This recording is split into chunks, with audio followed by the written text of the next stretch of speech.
The screen you're holding right now, the chair you're sitting on, and even the ground beneath your feet. None of it is solid. And the exact moment you understand the illusion behind what society calls unbreakable reality, your bank account, your health, and your opportunities will begin to obey a single force: your mind. Why do some people seem to bend the universe in their favor effortlessly while you keep crashing into invisible walls? Before you answer, pause for a moment. Feel your body. Notice your breath. There is something in your experience right now that feels fixed, heavy, maybe even impossible to change. Hold that in your attention, because what you're about to see is not motivation. It's a shift in how you observe reality itself. And once that changes, the rules you've been living by won't feel as solid as they once did. Science has already proven that if we enlarged an atom from your body or the wall in your room to the size of a football stadium, the nucleus would be the size of a fly at the center. Everything else is empty space, pure pulsing energy. What you call solid, unchangeable matter is actually an optical and tactile illusion created by your senses. Pause for a second and really let that land.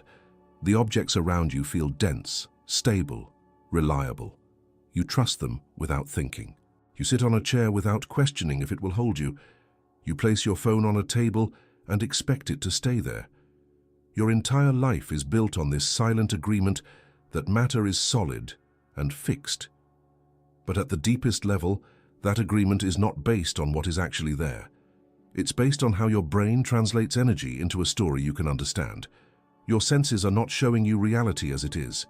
They are filtering, compressing, and simplifying it. What you see, what you touch, what feels real, is just a convenient version of something far more fluid and dynamic.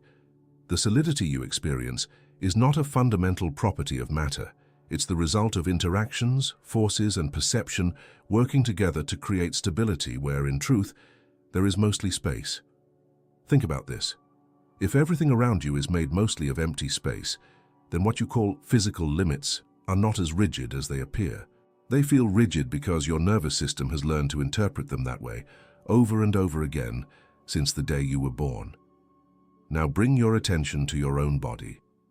Your hands, your arms, your face, everything that feels so personal and defined is built from the same structure.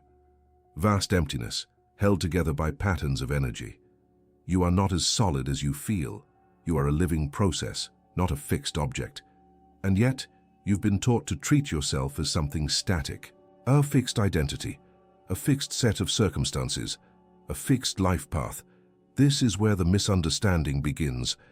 Because if your body is not truly solid, and the world around you is not truly solid, then the boundary between you and reality is not as clear as you've been led to believe. What you experience as separation might actually be a continuous field of interaction, your awareness playing a role in shaping what seems external. This doesn't mean you can walk through walls or ignore physical laws. It means the foundation of those laws is more flexible, more responsive, and more dependent on perception than you were ever told. Right now, without moving anything, try something simple. Look at an object near you. It could be anything, a cup, a door, your own hand. Instead of labeling it instantly, just observe it. Notice how quickly your mind wants to say what it is, what it's for, how it behaves. Now gently interrupt that habit. For a few seconds, drop the label. Just see shape, color, texture. Let it be unfamiliar, even if only slightly. Something subtle starts to happen when you do this. The object becomes less fixed in your mind, less automatic. There's a small gap between what is there and what you assume is there. That gap is not meaningless. That gap is where perception loosens its grip on reality, and most people never access it. They move through life in a continuous loop of recognition, never truly seeing anything new. The world becomes predictable, repetitive, and over time, heavy. Not because reality is inherently rigid, but because perception has become rigid. The illusion of solidity is not just in matter, it's in the way you interpret everything. When you believe something is unchangeable, your mind stops exploring it. It stops questioning. It locks that piece of reality into place, and once it's locked, you start to act in ways that reinforce that same structure again and again. This is how invisible limitations are built, not from the outside, but from repeated interpretations that feel so real you never think to challenge them. And this is where things start to get uncomfortable for many people. Because if matter is mostly empty space, and your perception plays a role in how that space organizes into experience, then the life you're living may not be as externally controlled as it seems. It suggests that what feels solid, your problems, your limitations, even your circumstances, might have more flexibility than you've allowed yourself to consider. But here's the tension. Even if this is true, your daily experience doesn't feel flexible. It often feels heavy, resistant, and difficult to change. You wake up, you try, you push, you work harder, and still things don't move the way you expect. So the question naturally arises, almost with frustration beneath it. If reality is this fluid at its core, why does changing anything in your life feel like trying to push against something immovable? You know that awful feeling of fighting every day, working twice as hard, trying to force things to work in your life, and in the end, it feels like you haven't moved at all. It's frustrating, I know, but this only happens because you're spending your life energy trying to break stones with your bare hands, trying to change the illusion by acting inside the illusion itself. You wake up with good intentions. You push yourself. You try to fix what's not working. You put in more hours, more effort, more discipline. From the outside, it looks like you're doing everything right. But internally, something feels off. There's a quiet resistance that never fully goes away. It's like running on a treadmill that's slightly too fast. No matter how hard you try, you're always just catching up, never arriving. The problem is not your effort. The problem is where that effort is coming from. Most people have been taught that the physical world is the starting point. If something is wrong, you go out and fix it. If money is low, you work harder. If your health is off, you push your body more. If relationships feel strained, you try to control outcomes, conversations, timing. Everything becomes a form of pressure applied to the outside. But if what you're interacting with is already a projection of deeper patterns, then pushing on it directly is like trying to reshape a reflection in a mirror by touching the glass. You can press harder, faster, longer, but nothing fundamentally changes. And over time, that creates exhaustion. Not just physical exhaustion, but a deeper kind, the kind that makes you question yourself. You start wondering if you're not doing enough, if you're not capable enough, if something is wrong with you. But look carefully. The exhaustion isn't coming from action itself. It's coming from misaligned action, action that is disconnected from the level where change actually begins. When your mind is filled with tension, doubt, or urgency, every action you take carries that same signature. Even if you're doing the right things, the energy behind them is inconsistent. It's like trying to build something steady with shaking hands. You might recognize this in small moments, sending a message while overthinking how it will be received, making a decision while already fearing it won't work, starting a project while quietly expecting it to fail. On the surface, you are acting, but underneath, you are reinforcing the very state you're trying to escape. And the world responds to that underlying state far more than to the visible action. This is why two people can do the same thing and get completely different results. One moves with a sense of clarity and internal stability. The other moves with pressure and hidden doubt. From the outside, their actions look similar, but the outcomes diverge in ways that seem almost unfair. It's not random, it's coherence. When your internal state is scattered, your results tend to scatter. When your internal state is steady, your actions begin to align, and the external world reflects that alignment back to you. But most people never stop to examine this. They just increase the force. More effort, more control, more urgency. And ironically, the more force they apply, the more resistance they feel, because force, when it comes from tension, signals to your system that something is wrong, something is missing, something needs to be fixed immediately. That signal doesn't just stay inside you. It shapes how you perceive everything around you.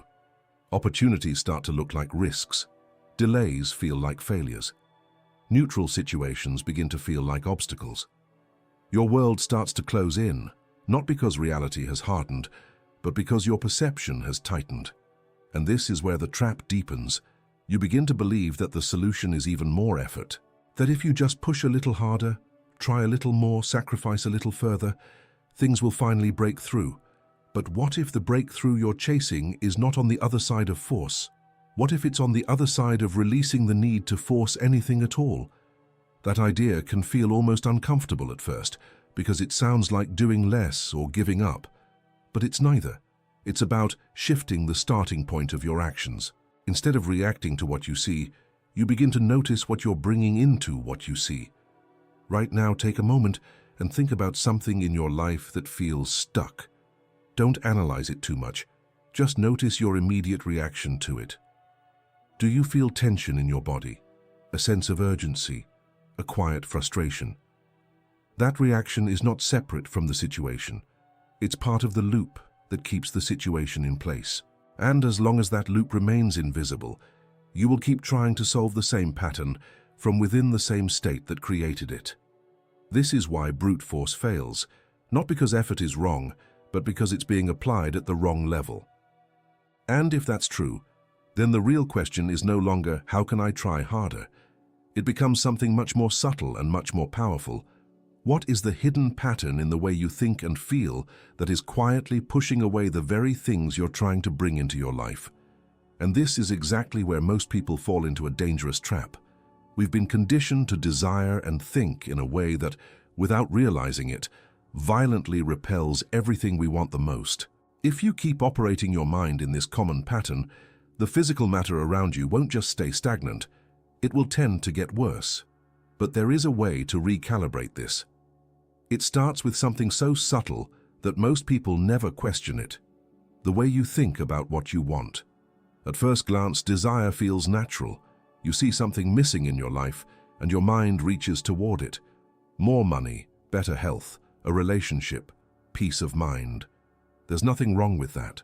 But look closer at the structure of that thought. I want this. It sounds harmless, but underneath it there's an assumption that often goes unnoticed. I don't have this. That hidden message is not passive. It carries emotional weight. It shapes how your body feels, how your attention moves, how your decisions are made. When you repeatedly think from a place of not having, your system begins to organize itself around that absence. Your focus narrows. You become more sensitive to everything that confirms the lack. You start scanning your environment for evidence that what you want is still not here. And your brain is incredibly good at finding that evidence. This is not because reality is against you.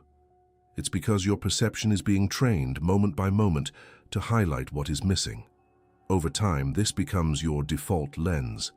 You don't just experience lack occasionally, you begin to live inside it. Now here's where it becomes magnetic. Your internal state is not silent. Even when you say nothing, even when you try to appear confident, there is a consistent signal being generated through your thoughts, your emotions, and your body language. If that signal is built on tension, doubt, or incompleteness, it influences how you act in ways you don't fully notice. You hesitate when clarity is needed. You over-explain when simplicity would be enough. You hold back when direct action would move things forward. Or you push too hard at the wrong moment, trying to compensate for an inner feeling of uncertainty. These small distortions accumulate, and the world responds, not to your words, but to that deeper pattern.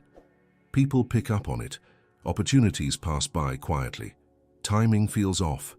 Things almost work, but not quite. It starts to feel like something is always just out of reach.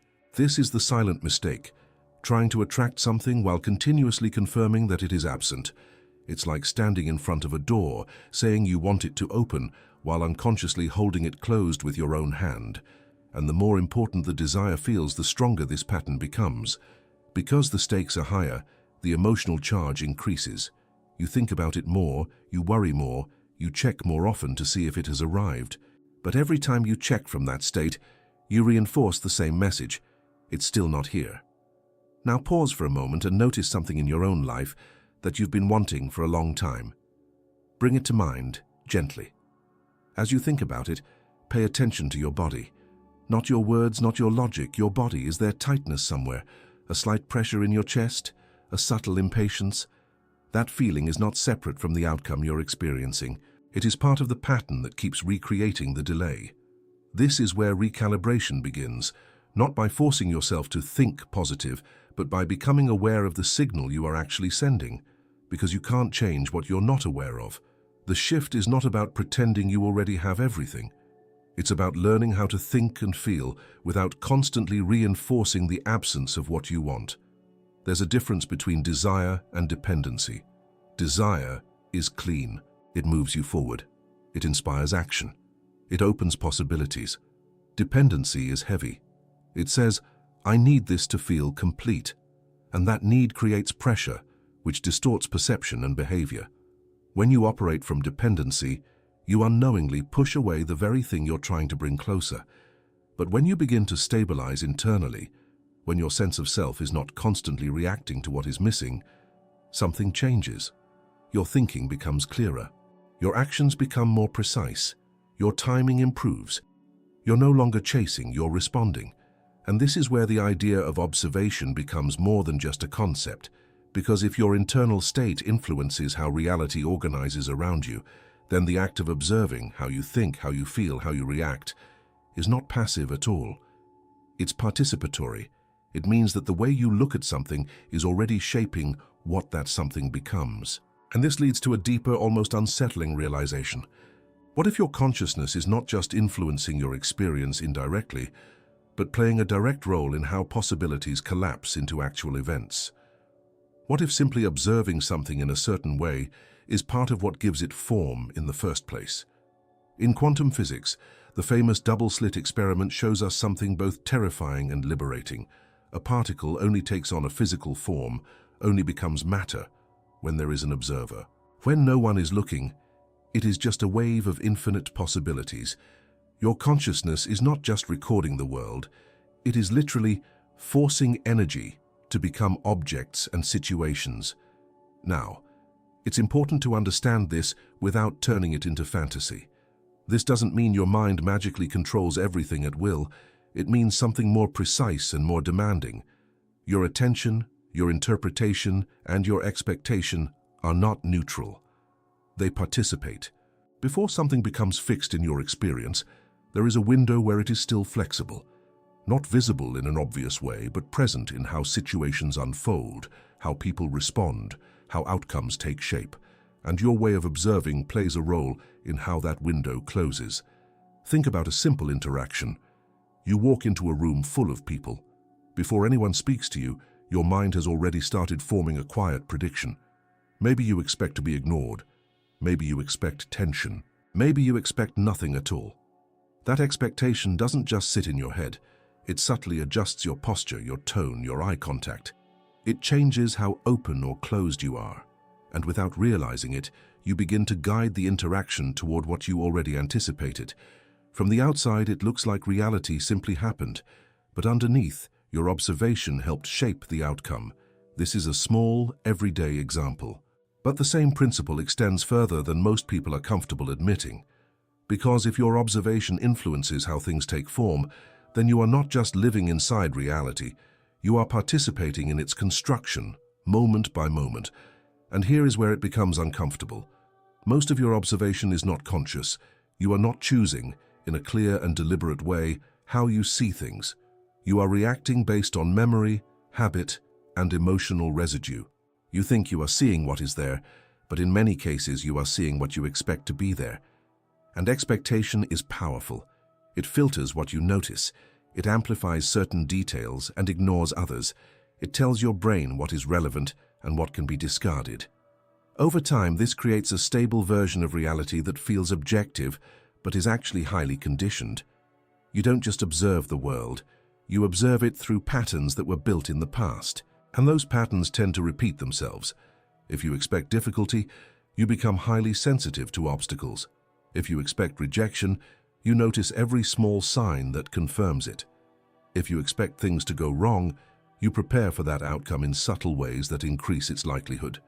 It starts to feel like life is happening to you, but in many cases, you are repeatedly collapsing the same version of reality through the same mode of observation.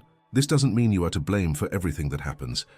It means you are involved in more of it than you think. Now try something small, right where you are. Bring to mind a situation that hasn't fully resolved yet, something uncertain, not clearly good or bad. Notice how quickly your mind tries to define it. It wants to label it, to predict where it's going, to reduce the uncertainty. Instead of following that impulse, pause. Hold the situation in your awareness without deciding what it means yet. Let it stay open even if that feels slightly uncomfortable. What you're doing in that moment is interrupting the automatic collapse of possibility into a fixed interpretation. You're allowing more than one outcome to exist, at least for a few seconds. This might seem insignificant, but it changes your relationship with reality. You are no longer rushing to confirm what you already believe. You are giving space for something different to emerge. And that space matters, because once something is fully defined in your mind, once you are certain of what it is and how it will go, you tend to act in ways that make that definition real. Certainty can be useful, but unconscious certainty can also trap you. When your observation is rigid, reality tends to follow that rigidity. When your observation becomes more flexible, more precise, more aware of its own influence, something begins to shift. Not instantly, not dramatically, but consistently. You start to notice options you didn't see before. You respond instead of react. You stop feeding the same outcomes with the same interpretations, and over time that changes what actually happens. But there is still a deeper layer to this. If your observation is shaped by your past, then even when you try to be aware, you are often observing through old filters, old emotional imprints, old conclusions about who you are and how life works. So even your attempts to see clearly can be quietly distorted. Which raises a difficult question. If your consciousness is shaping reality, but your consciousness itself is shaped by memory, then are you truly observing what is in front of you? Or are you simply projecting what has already happened again and again onto what is still unfolding? But if we create our reality, why does your life often feel like a repetitive cycle of problems? Because you're not observing anything new. Neuroscience shows that we live 95% of our time on autopilot. You wake up and project your past into your future. Your fears and anxieties are collapsing the same difficult reality day after day. It doesn't feel like that, of course. It feels like you're reacting to what's happening now. It feels like each situation is new. But if you slow down and look carefully, you'll start to notice patterns that repeat with almost mechanical precision. The same type of stress, the same kind of conflict, the same internal dialogue. Different faces, different places, but the emotional structure is familiar. That familiarity is not random. Your brain is designed to save energy. It builds shortcuts based on what it has already experienced. The more you repeat a thought, a reaction, or a belief, the stronger that pathway becomes. Over time, it becomes automatic. You don't choose it anymore. It runs. This is what autopilot really is. Not just habits in behavior, but habits in perception. You don't just automatically tie your shoes or drive your car. You automatically interpret situations in the same way you did yesterday, last week, years ago. If something once made you feel rejected, your system learns to watch for rejection. If something once created fear, your system becomes efficient at detecting similar signals. It's trying to protect you, but in doing so, it locks you into a narrow version of reality. And here's the part most people miss. The body remembers faster than the mind. Before you even have a conscious thought, your body has already reacted. A slight tension, a contraction in your chest, a subtle shift in breathing. These signals happen instantly based on past experiences. Then your mind steps in and builds a story that matches the feeling. So it feels like your thoughts are creating your emotions, but often it's the other way around. Your stored emotions are shaping your thoughts. This loop is incredibly efficient and incredibly limiting. Because if your body is constantly signaling the past and your mind is interpreting the present through that signal, then you are rarely in direct contact with what is actually happening. You are living inside a reconstruction, and that reconstruction feels real enough that you don't question it. Think about a moment when you overreacted to something small, maybe a message that felt cold, a delay that felt like rejection, a comment that felt like criticism. In hindsight, you might realize it wasn't as serious as it seemed, but in the moment, it felt completely real. That's memory at work, not as a clear recollection, but as an emotional template being projected onto the present. Now imagine this happening not just occasionally, but continuously across every area of your life. This is how a prison is formed, not with walls you can see, but with patterns you keep confirming. You expect certain outcomes, You feel them in advance, and then you interpret reality in a way that makes those outcomes more likely. It becomes a closed loop, and the longer you stay in that loop, the more convincing it becomes. You start to believe, this is just how life is, or this is just who I am. But what you're actually experiencing is a well-practiced pattern, not a fixed truth. Now bring your attention to something simple again. Think about how your morning usually feels. Not what you do, but how it feels internally. Is there a familiar tone, maybe a bit of heaviness or urgency or resistance? That tone is often already there before anything external happens. It sets the stage for the rest of your day, and once the stage is set, your perception begins to select experiences that match it. This is why change feels so difficult, because you're not just trying to change circumstances, you're trying to interrupt a system that has been reinforcing itself for years. And effort alone doesn't break it. You can try to think differently, act differently, push yourself into new behaviors. But if the underlying emotional memory is still active, it will quietly pull you back into the same patterns. This is why awareness matters at a deeper level than most people realize. Not just noticing what you think, but noticing what you feel before you think. Noticing the moment your body reacts. Noticing the instant a situation gets labeled in a familiar way. Because that moment, that very early moment, is where the past begins to overwrite the present. And if you can see it as it happens, even briefly, something starts to loosen. You are no longer fully inside the pattern, you are observing it, and that changes your role. Instead of being carried by memory, you begin to stand in front of it. You begin to see that what feels inevitable is actually being recreated piece by piece, which leads to a deeper shift in perspective. If your external world keeps reflecting who you have been, not who you are capable of becoming, then trying to change things out there will always feel delayed, indirect, and frustrating. Because what you're seeing is not the cause, it's the result. The truth that schools and religions have hidden from you is this: the physical world is not the cause of your sadness or your lack of money. The physical world is just a rear-view mirror of who you were yesterday. Trying to change your life by changing things on the outside is like trying to fix your hair by adjusting the mirror. It's a mathematical impossibility. And yet, this is exactly what most people spend their entire lives doing. They wait for the outside to change so they can finally feel different inside. They tell themselves, when I have more money, I'll relax. When things improve, I'll feel confident. When this problem goes away, I'll be at peace. It sounds reasonable. It feels logical. But it keeps you trapped in a constant delay, because the mirror can only reflect what is already there. It cannot lead. It cannot initiate. It can only respond.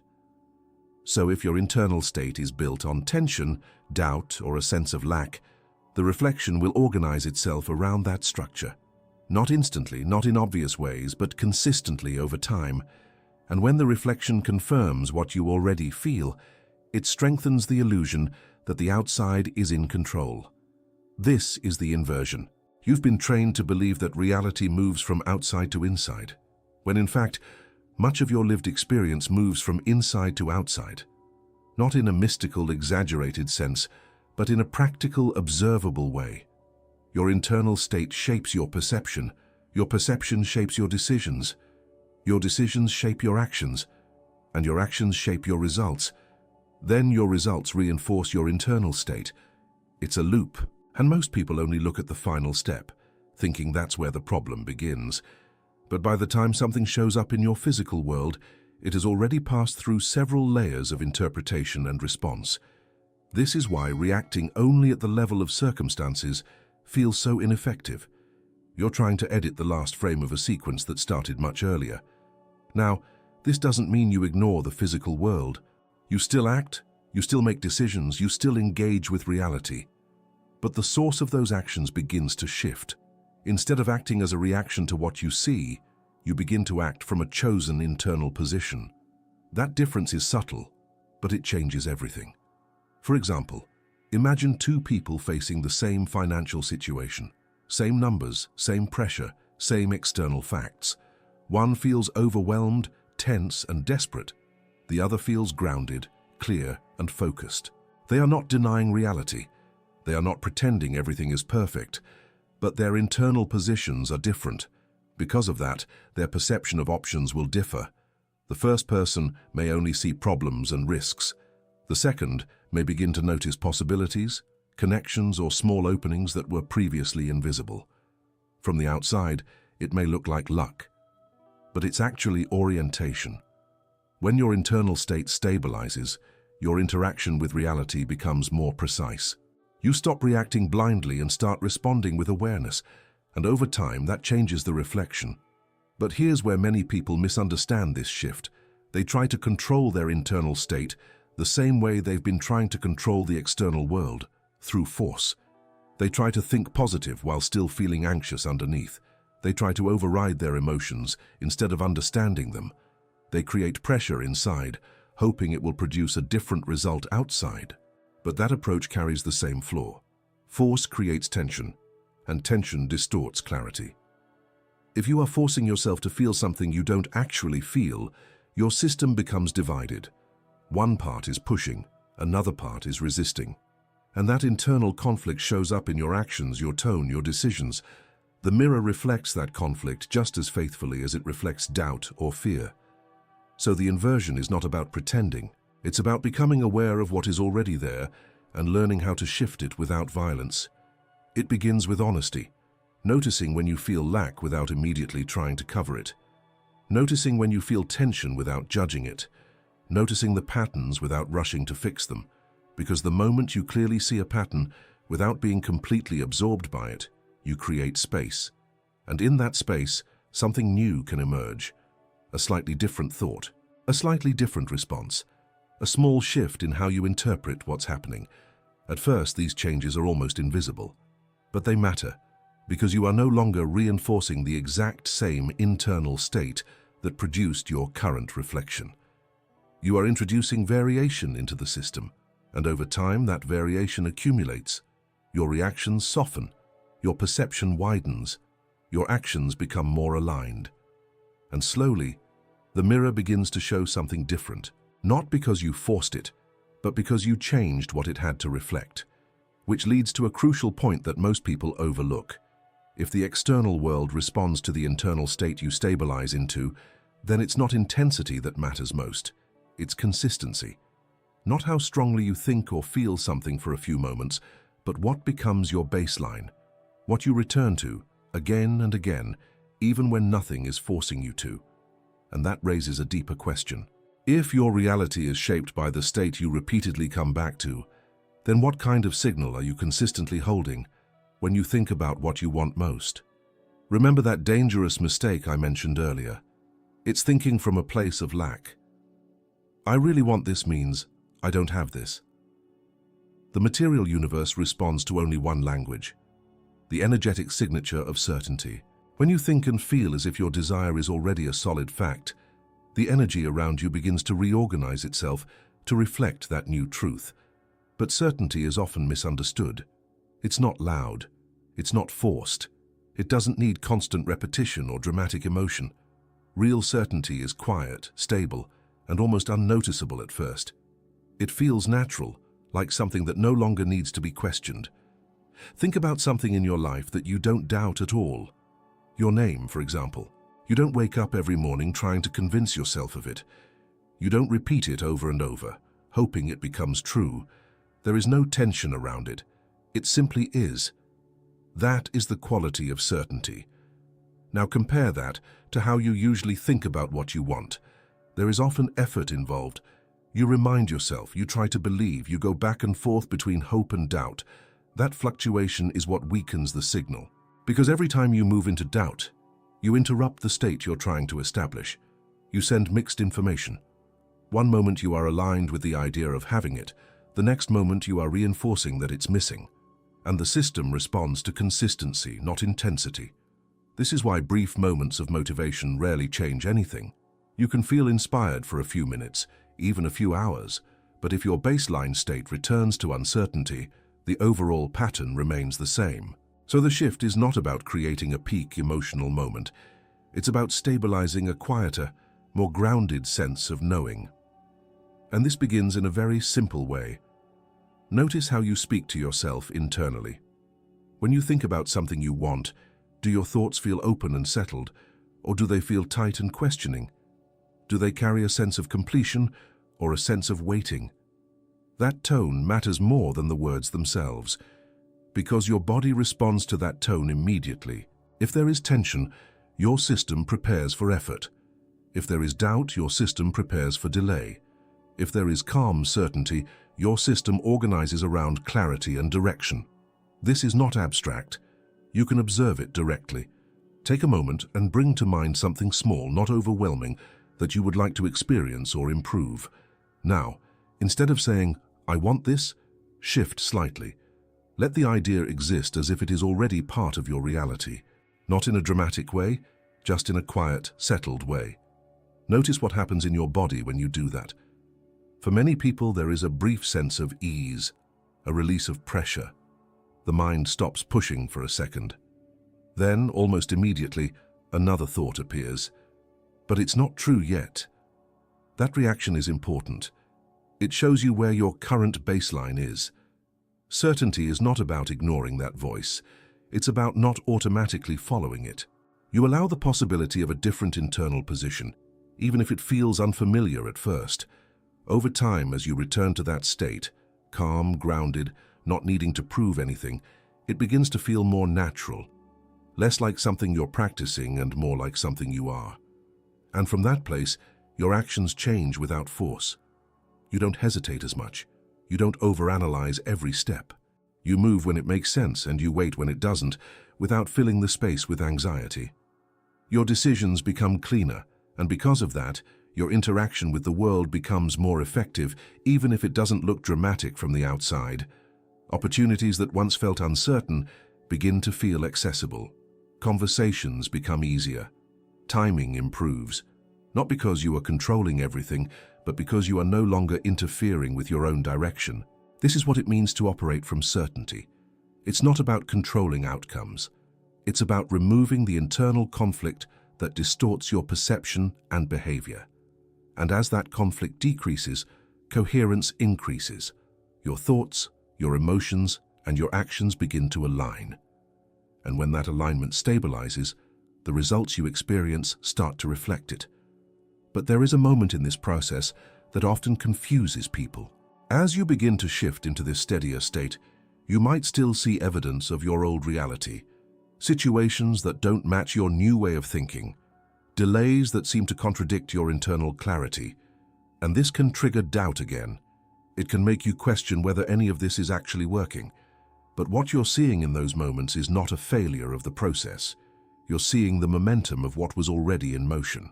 And if you don't understand that, you may interpret temporary resistance as proof that nothing has changed, which pulls you back into the old pattern.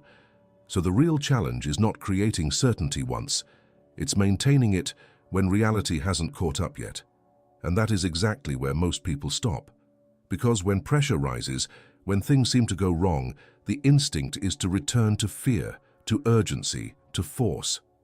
But what if those moments are not signs to stop? What if they are the exact points where your old patterns are being challenged the most? When you internalize that huge debt, that frightening illness, or that loneliness are not final sentences, but just patterns of energy temporarily frozen by your old thoughts, the game changes. Fear loses its power. You begin to look at problems, and they start to melt under the weight of your new perception. At first, this doesn't look dramatic. Nothing explodes, nothing magically disappears overnight. The same situations may still be there when you wake up the next day. The numbers, the diagnoses, the silence, they may still look the same on the surface. But something subtle begins to shift inside you. The emotional charge starts to weaken. What once felt overwhelming begins to feel observable, still real, still present, but no longer absolute.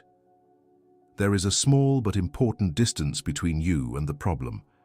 And that distance changes how you interact with it. Before, the problem felt like a wall, solid, immovable, defining your limits. Now it starts to feel more like a structure you can study, something with edges, patterns, and weak points. You're no longer just inside it, you're looking at it. This shift is where the idea of impossible begins to dissolve. Because what we call impossible is often just something we have stopped examining, something we have accepted as fixed, because we've seen it the same way for too long. But when your perception changes, your relationship with that impossible thing changes too. Take something simple. Think about a challenge you've faced for a long time. Something that has felt stuck, maybe even permanent. Notice how your mind describes it. The language you use internally. Words like always, never. This is just how it is. Those words are not neutral. They freeze the situation in place. They remove movement. They close the door to variation. Now gently loosen that language, not by forcing positivity, but by allowing uncertainty back into the picture. Instead of, "This will never change," let it become, "This has been consistent so far." That small shift may seem insignificant, but it reopens possibility. It takes something that felt final and returns it to process. And once something is seen as a process, it can evolve. This is how walls begin to dissolve, not by pushing against them harder, but by seeing that they were never as solid as they appeared. Now bring your attention to your body again. Think about that same challenge, but this time, notice your physical response. Is there tightness? A sense of pressure? A contraction somewhere? Stay with that sensation for a moment, without trying to remove it. What often happens is that the sensation begins to change on its own. It may soften slightly, shift location, or lose intensity. This is important, because it shows you that even what feels fixed inside your body is actually moving, responding, adapting. And if your internal state is not static, then the external situations connected to it may not be as fixed as they seem either. The problem begins to lose its identity as a permanent object and becomes something more fluid, more dynamic. And from that perspective, new actions start to appear. Not forced actions, not desperate moves, but small, clear steps that feel almost obvious once you see them. A conversation you were avoiding becomes possible. A decision you kept postponing becomes clear. An opportunity you didn't notice before comes into view.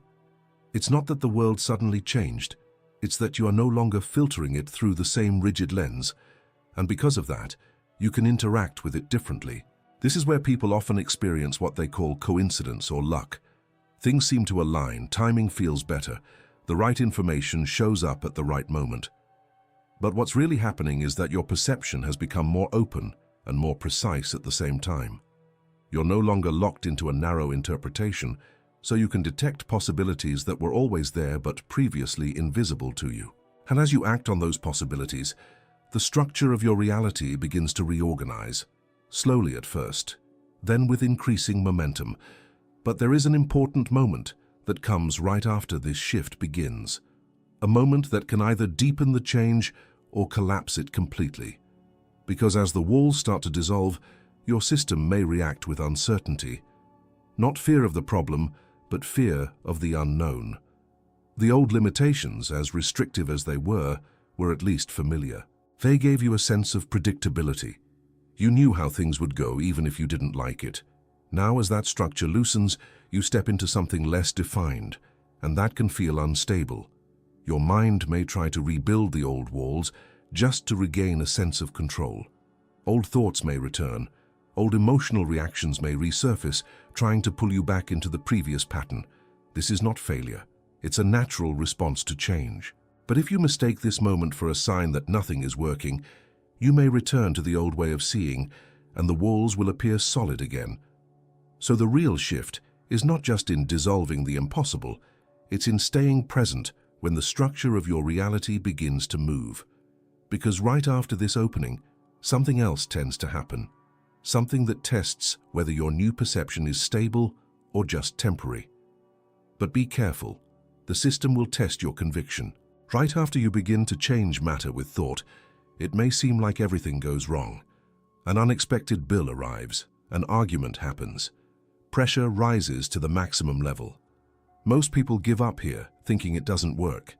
But this is just the rigid structure of your old life collapsing to make space for the new. This is the moment to maintain unwavering vision. This phase feels very real and very convincing. You start to question everything. Why is this happening now? Am I doing something wrong? Was I just imagining progress? It can feel like a step backward, sometimes even worse than before you started shifting your perception. And that's exactly why it's so effective at pulling people back into old patterns. Because under pressure, your system wants to return to what is familiar. Even if the familiar was limiting, it was predictable. You knew how to think, how to react, how to interpret things. There was a strange kind of comfort in it. But now you've introduced a different way of seeing, a different internal state, and that begins to destabilize the old structure. What you're experiencing in this moment is not punishment, it's exposure. The patterns that used to run quietly in the background are now becoming visible because they are no longer fully aligned with how you're trying to operate. Think of it like this. When you change direction, anything that was built for the old direction starts to resist. Old habits push back. Old emotional reactions become louder. External situations may reflect that tension for a while. It's not because the world is working against you. It's because the previous momentum is still moving. And momentum doesn't stop instantly. It fades. The problem is that most people interpret this fading resistance as failure. They see the pressure, the temporary chaos, and they assume it means nothing has changed. So they go back to forcing, doubting, reacting. And in doing so, they reinforce the very structure that was beginning to break. This is the critical point. Not when things are easy, not when everything is flowing, but when it feels like it's not working at all. That's when your internal state matters the most. Right now, think about how you usually respond when something unexpected goes wrong. Do you tense up immediately? Do you jump into worst-case scenarios? Do you feel the urge to fix everything as quickly as possible? Those reactions are automatic. They've been practiced. But in this phase, reacting in the old way reconnects you to the old pattern.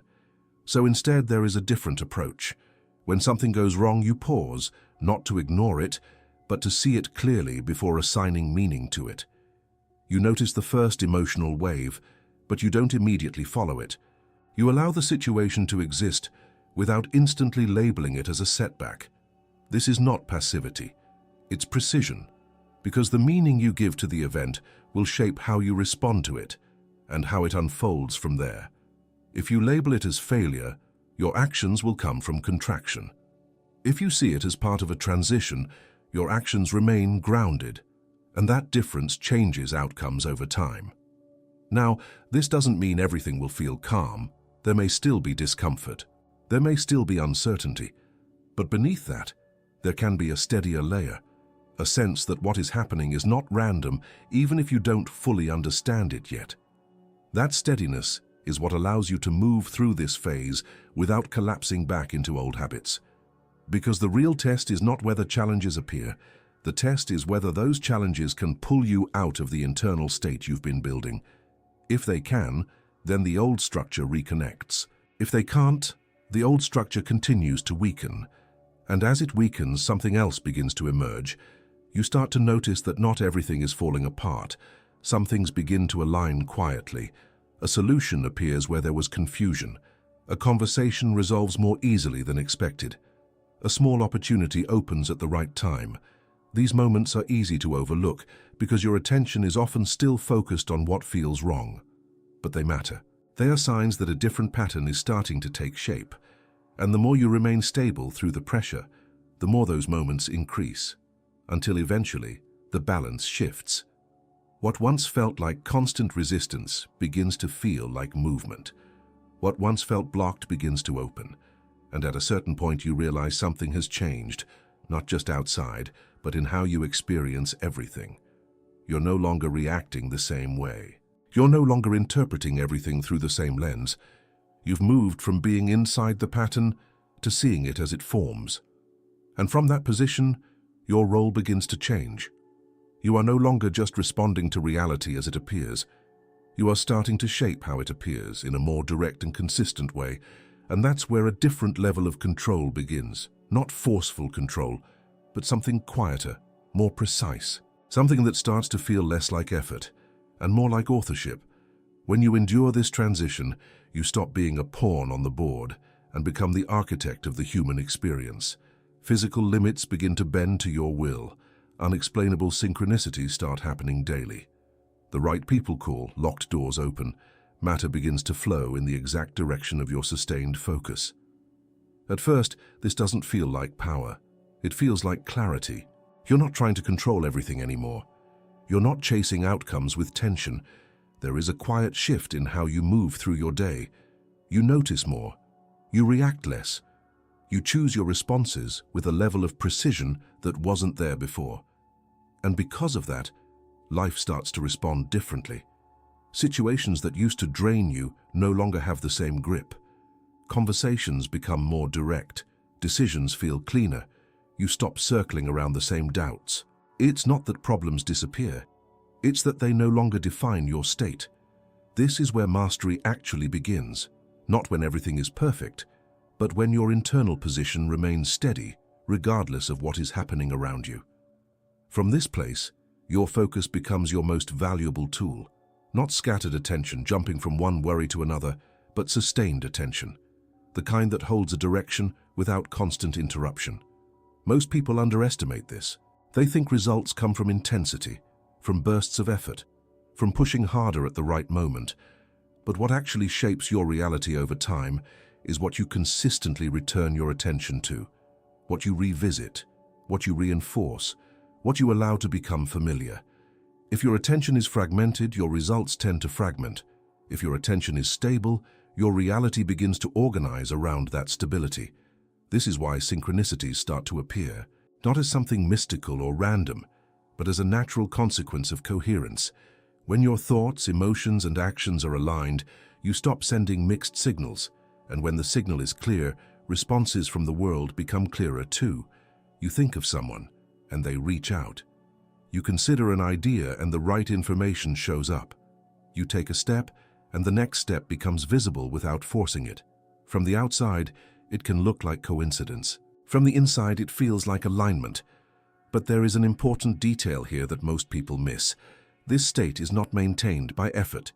It is maintained by awareness.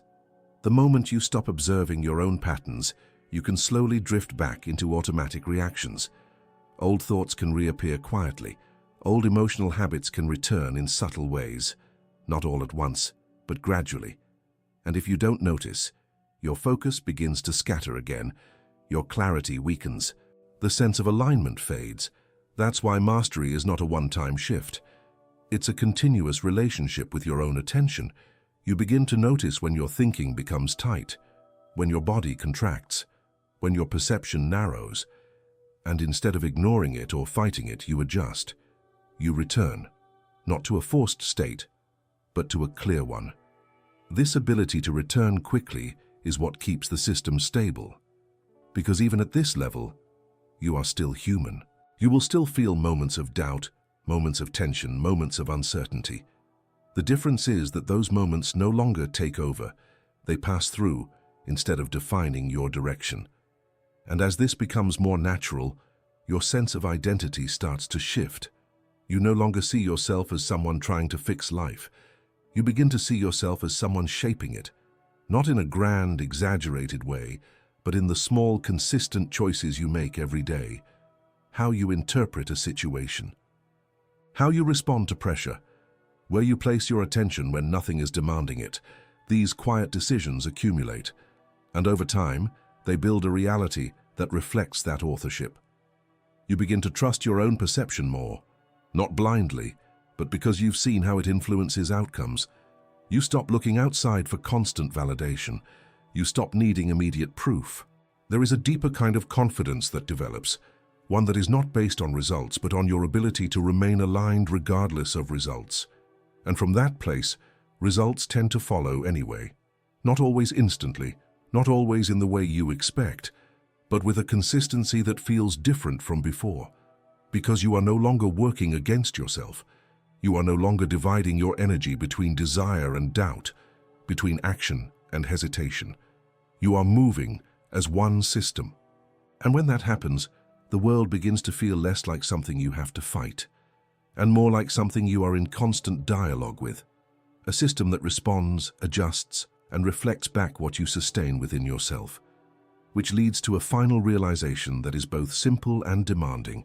If your attention is shaping your reality, if your internal state is organizing what becomes visible and possible, then the question is no longer whether change is available to you.